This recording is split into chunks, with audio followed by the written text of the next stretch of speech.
Welcome to this video. I'm going to show you how to upgrade your Telecoms billing client if you're using Sage 50 and you've just jumped a version of Sage. So here we are, we're on version 2021, but we need to change to version 2022 because we've just upgraded our Sage. So the quickest way to do it is to go to Add, Install, Remove Programs, and then look for the Telecoms billing program here and search this list.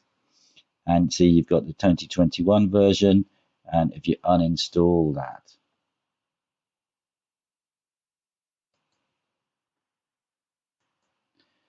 So while that's uninstalling, if we log on to telecomsbilling.com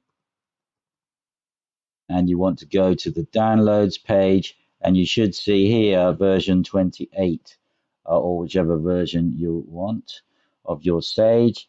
If you install it, it may give you a couple of prompts, and then it will download a setup program down onto your drive.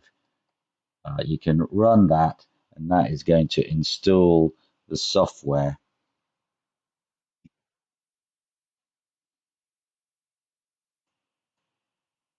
Once the software is installed, it's going to fire up, and if you look at setup, what you need to do is change this to your Sage 2020 installation here. With that 2020 will be available, and that's going to connect you through to your new version of Sage, and everything's done.